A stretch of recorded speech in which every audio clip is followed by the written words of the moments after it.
And that's why the Leatherman Arc is the ultimate multi-tool around, hands down.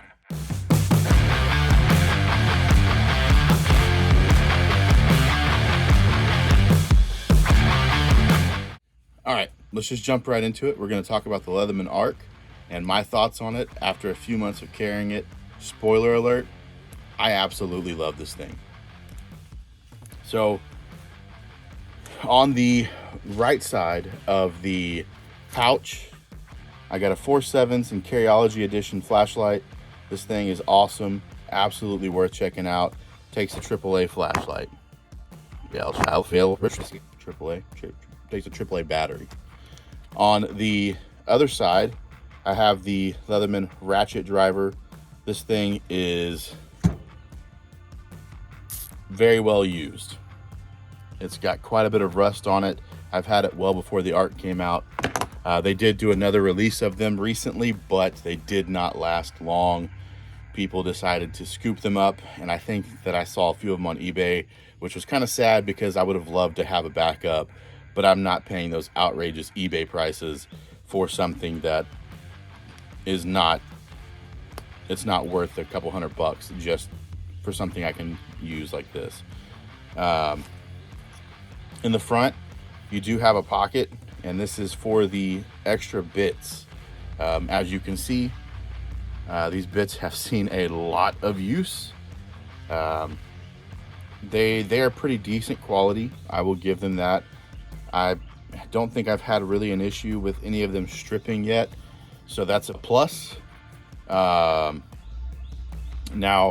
I do typically only carry Weehaw bits and everything, but these are doing the trick, so very happy with those. In the back, I keep a set of Knipex, and these get used quite regularly. I do sweat a lot. We are in Texas, and you can see the rust building up on those. I need to get after that and clean it up, but just they're tools. On the side, I do have one of our Crispy Donut Community V1 pry bars, and it has seen quite a bit of use.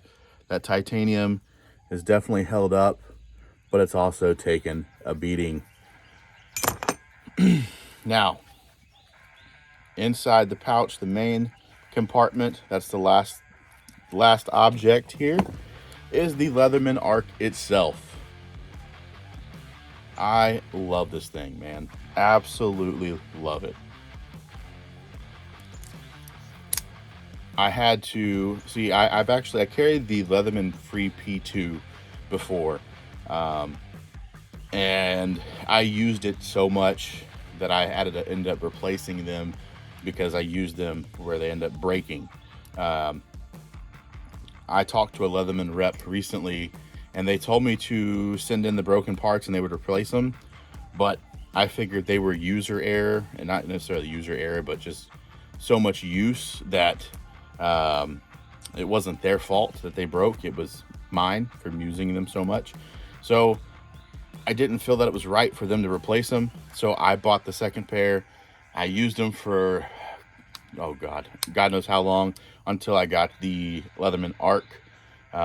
Thankfully I did, because right out the gate I had to replace the little inserts, the wire cutter inserts right here, with the ones off my Leatherman Free P2, because the ones that came on the Arc, they weren't tempered right, or however you want to say it. I'm not a metallurgist, but they didn't hold up. They were, I don't know, they just started chipping off every time I used them. So I replaced them with the ones off my P2, and they've been great ever since. Now, because this is fully accessible from the outside, we don't have to have the pliers open to use anything. So let's go ahead and open this up and take a look at a few tools and give my thoughts. So the bit driver, this is probably my most used tool out of the whole knife, or multi-tool. As you can see, it's gotten quite a bit of love.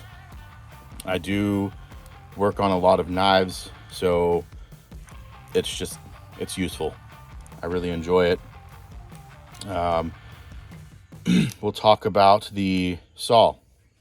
Okay, this is an interesting thing. So when using the saw, I did test it out on a 2x4 just to see if I could. Now, when you use the saw, do not put pressure on the top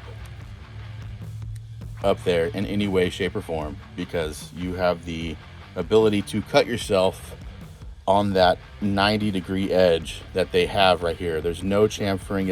It's a hot spot, to say the least. It is my only gripe about this knife. My only gripe. So while I was sawing through the 2x4, I put too much pressure on the tip of my finger right here, and ended up slicing the top of my finger. It was quite annoying, and yeah, one of those things that you should be mindful for. Don't put pressure on the top. Just use it like this. Yeah, other than that, it's a great saw, works well, cut through the 2x4. Very happy with that. The Magna Cut blade, zero issues. It's still pretty sharp. I could touch it up. You can see here, there's a little bit of rolling on that edge right there. So definitely worth using this blade, but I still like carrying a primary blade. This is more of a knife that I'm going to hand to someone else versus giving them my premium knives that I carry on the daily. On the other side, you do have a nice set of scissors, and these scissors are great. They work phenomenally. I would say the SOG Power Pint scissors are probably the only scissors on the multi-tool that top them, but other than that, they work great. Let's see here. This file, everyone commented on one of the shorts that I did thinking that it was rusting. There was no rust on it. This was from a belt. So I had cut my belt. I had lost a little bit of weight, cut the end of the belt off, and then filed the end of the belt down. Worked really well. Let's see here. What else do we have in here? So you have your awl, and it works really well. I used it on the belt to make new holes. You have your glasses repair screwdriver right here, and a regular flathead and bottle opener right here. Let's see here. I forgot to mention on this side that you do have a can opener. I've never used the can opener, so full disclosure, don't know if it's any good. However, this multi-tool is absolutely phenomenal. Super fidgety, super easy to use one-handed. Just, yeah, worth getting, worth checking out. I absolutely love this thing. And that's why the Leatherman Arc is the ultimate multi-tool around, hands down. A few other announcements we have. If you've been paying attention to CountyCom, the CountyCom exclusive Hansen in that black and orange, they're numbered 1 through 200. This is a prototype. That's why it's got the X's on there. This thing is phenomenal. They listed 50 of them on their website out of the 200, and they sold out in a couple hours. So when they drop these April 22nd, you're going to make sure you want to get in on that as soon as possible, because they won't last long. Make sure you use code CDC10 and save yourself a little money though. They are selling it in a combo set, so it comes with like a pouch, a pen, and a wallet, I believe, and even a patch. So it's like $88.88 before the discount. Phenomenal. I don't know if they're going to change the price before April 22nd, but as of the recording today, that is the price. Definitely check out CountyCom. Snag you one of these as soon as they're available, or you will miss out. Next up, you have the Outbreak. This thing is just wicked. So good. So many people are loving this thing, and I know why. It's just phenomenal, and the price point is so much.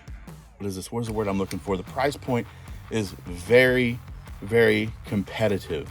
So definitely check out the Outbreak on Kickstarter. They're $250 before they go on the website. They're going to go up to $290 once they go on the website. They are done by Bestech. It does have that awesome milling in there. All of the jimping, super snappy, just so good. Definitely check out the Outbreak over on Kickstarter.